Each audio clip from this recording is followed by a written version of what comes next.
अस्सलाम वालेकुम जी, मैं हूं अदील राजा। आप देख रहे हैं मेरा यूट्यूब चैनल। सबसे पहले तो आपने सब्सक्राइब ज़रूर करना है, जो फीडबैक देते हैं वो ज़रूर देते रहिएगा।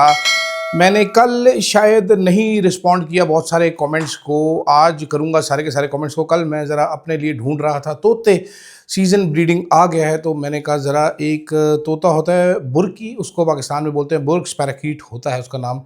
ओ लब रहा सी ते नाल कुछ और तोते लब रहे हैं, मैं मिल नहीं रहे, महंगे बहुत हो गए चोई साहब। तो खैर जनाबे वाला खबरें आपको देते हैं भरपूर किस्म की, मज़ेदार किस्म की। साथ मेरे फेवरेट ढेर सारा खाना खाने वाले तज्जियाकार ने कॉलम लिख मारा है, उस पर बात करेंगे। और ख्वाजा आसिफ साहब की शर्मिंदा सी तस्वीर पर भी बात करेंगे।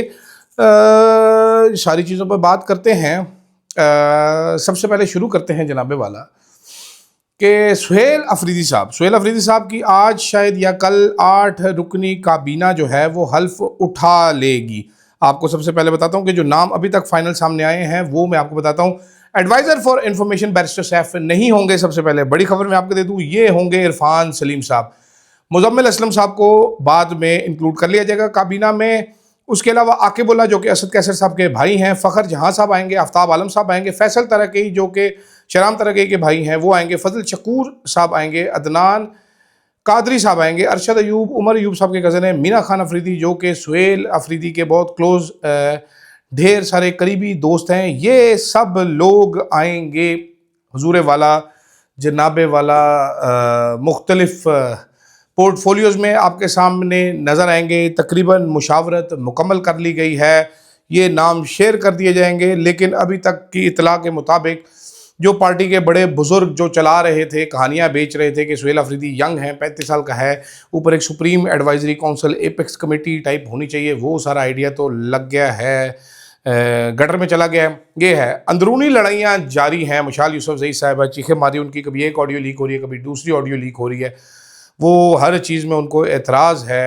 उन बुशरा बीबी की कुर्बत की वजह से उन्होंने काफ़ी सारा स्यापा डाला हुआ है। इतना बड़ा उनका कद काठ नहीं है जितना बड़ा वो शो करती हैं। बहुत सारी इंटरेस्टिंग चीज़ें हैं। इससे पहले मैंने आपको बताया था कि ये जो लीगल कमेटी की चीज़ें थी, ये शेर अफजल मरवत साहब को लीक किया करती थी, पकड़ी गई थी। सलमान अकरम राजा साहब ने इनको ग्रुप से निकाल दिया था और बेइज्जत भी किया था ठीक ठाक। अभी भी ये ट्वीट सलमान राजा साहब के लिए इमरान खान ने जो ट्वीट किया है उस पर इनको बड़ा दुख है कि जी अलग से ट्वीट क्यों किया गया और इमरान खान का ट्विटर अकाउंट कंट्रोल किया जाता है। उनकी ऑडियो मेरे ख्याल आपने सुनी होगी, नहीं सुनी तो मैं आपको दोबारा सुनवा देता, लेकिन क्या फ़ायदा सुनने का, ये परे करो। तो मशाल यूसुफजई साहिबा इन कामों में जहाँ पर लगी हुई, दूसरी तरफ सुहेल अफरीदी जा रहे हैं। एक और ख़बर आपको देता हूँ सुहेल अफरीदी के हवाले से कि फ़ैसला ये किया गया है कि तमाम तर लीगल ऑप्शंस एग्जॉस्ट किए जाएंगे। हाई कोर्ट, सुप्रीम कोर्ट तक जाया जाएगा इमरान खान से मुलाकात के लिए, एक्सेस के लिए। उसके बाद फिर एहतजाज भी होगा। अब सवाल ये बनता है, मेरा यहाँ पर ये सवाल है, सुहेल अफरीदी साहब तमाम लीगल ऑप्शंस एग्जॉस्ट करेंगे, वो गंडापुर से ज़्यादा एक्टिव नजर आएंगे इस फ्रंट के ऊपर, क्योंकि इस फ्रंट पे काम ना किया तो कारकुनान उनसे बददिल हो जाएंगे फ़ौरन से पहले।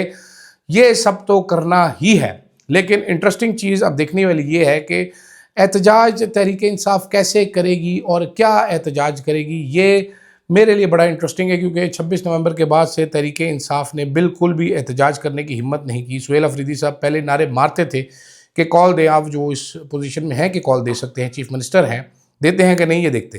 दूसरी जानिब मेरे अजीम तज्जियाकार जिनके 2021 के बाद से सारे ही तज्जिए गलत साबित हुए, मोहतरम सुहेल वड़ाइच, बल्कि DJSPR ने मुंह पे उनके झूठा कह दिया, उनको बड़े वो दुखी हुए। बहुत ज़बरदस्त अजीम खुराक खाने वाले आदमी हैं, इतनी खुराक खाते हैं, मैं तो उन पर रश करता हूँ। हर दुनिया में हर मुल्क में जाते हैं, मुझे कोई किसी मुल्क नहीं बुलाता, इनको हर जगह का वीज़ा भेजा जाता है, वहाँ पर इनके स्पॉन्सर होते हैं जो इनको ठहराते हैं।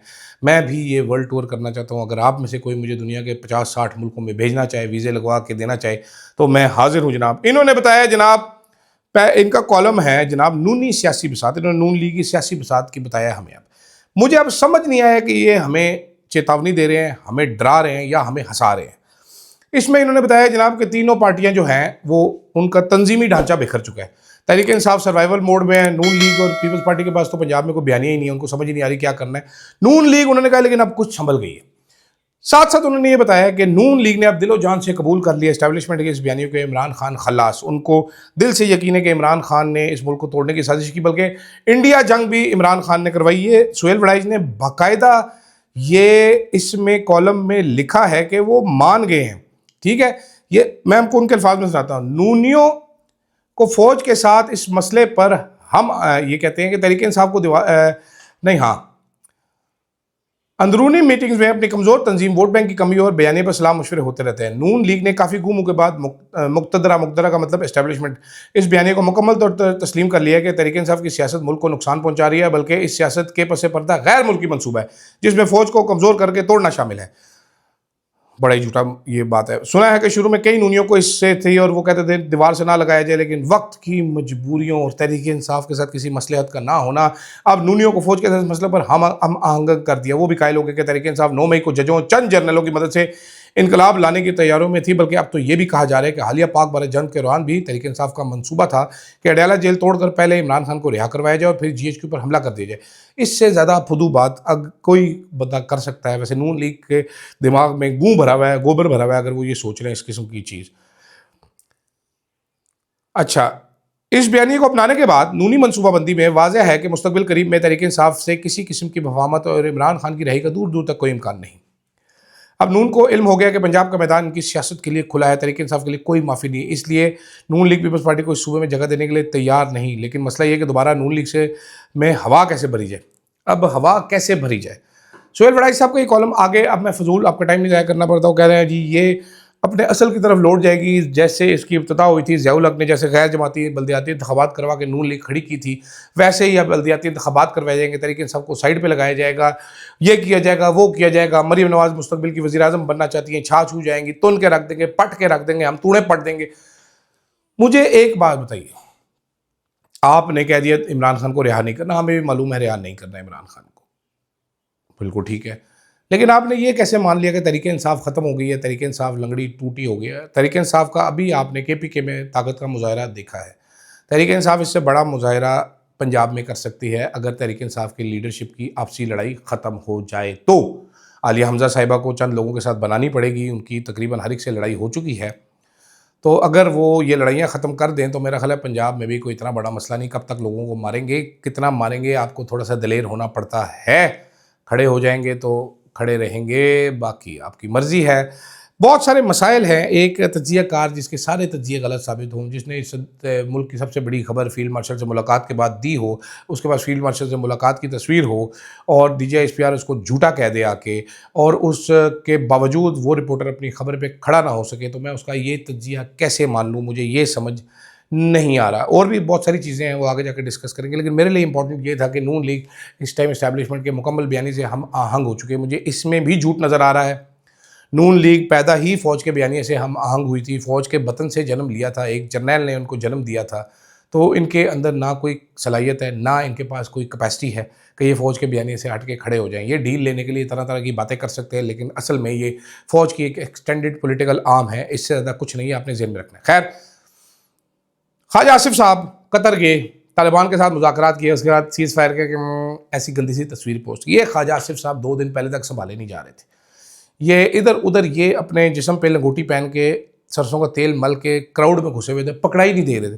इमरान खान गद्दार है, इमरान खान बातचीत का कहता है, उनसे कैसे बातचीत करें, और ये गद्दार हमारे कातिल हैं, और ये फूंके निकाल रहे थे नाक से सारे बैठ के। बेशरम लोगों, अभी क्या किया तुमने? जाना तो वहाँ पर ही पड़ा आपको जो इमरान खान कह रहा था, करना तो वही पड़ा जो इमरान खान कह रहा था। पहले कर लेते बंदे परवाह के जो कर रहे हो। आप सदियों लड़ाई करें, आपका मसले का हल बातचीत से ही निकलता है। ये मेरी ज़िंदगी का जितना भी तजर्बा है, एक्सपीरियंस है, मैंने भी बड़े बड़े फटे किए, बड़ी कुटें भी खाई, थाने भी पहुंचा जवानी के दिनों में। खैर 16 साल मेरी अभी उम्र हुई है तो जवानी ही है, लेकिन 14 साल का जब मैं था तब मैं बड़ा लड़ाकू हुआ करता था। एंड में फिर बातचीत सुलह सफाई ही की जाती थी। ये मैंने पहली बार देखी है, एक ऐसी हुकूमत आई है जो कि दुम पे खड़ी रहती है। हालांकि इतनी सी दुम है इनकी, टोटल इतनी सी, ठीक है, ये चिंगू सी दुम है, ऐसे वो इतना सी हिलती है, दुम से खारिश भी नहीं कर सकते, मक्खी भी नहीं उड़ा सकते अपनी कमरे में बैठी हुई। लेकिन इनको तकलीफ़ें इतनी ज़्यादा थी, इनको दुख इतने ज़्यादा थे, इनको समझ कुछ आ नहीं रहा था कि जनाब क्या करें, हम कैसे करें, क्यों करें। इमरान खान ने कह दिया तो नहीं करना, वरना तरीक़ाकार तो यही था। तो अभी भी तो मुंह पे स्वाह मली है ना, तो पहले कर लेते, बंदे ना मरते। ठीक है, talk to them, force them. पहले आप 40 साल पाल पाल के हमारे सिरों पे ला के बिठाते हैं कि ये बड़े अच्छे हैं, गुड तालिबान है। वो बैड वाले तालिबान है। पहले सारे गुड थे, फिर गुड में से थोड़े से बैड हुए, फिर मजीद बैड हुए, अब सारे के सारे बैड हो गए हैं। फिर उन बैड के साथ बातचीत करने चले गए। ना बातचीत करो, ये अबूरी हुकूमत है, गैर मुंतखब होता है। मुझे सबसे ज़्यादा बड़ा लतीफ़ा फ़ॉरेन ऑफिस की स्टेटमेंट पे आई। ये अगले वीलॉग में करेंगे, ज़रा इस वीलॉग में मजीद लंबा ना हो जाए। तो ये जनाबे वाला सूरत हाल है इस टाइम मुल्क की। अब तहरीक इंसाफ पे मुनहसर है कि सुहेल वड़ाई साहब जो कह रहे हैं वो करना है या कि लड़ना है। मरना तो सुहेल वड़ाई के बकौल आपने है ही है। तो अब मुझे ये आप फैसला करके बताएं कि लड़ के मरना है या बस मुर्दार मक्खी की तरह मर जाना है। मुझे दीजिएगा इजाज़त। अल्लाह हाफ़िज़।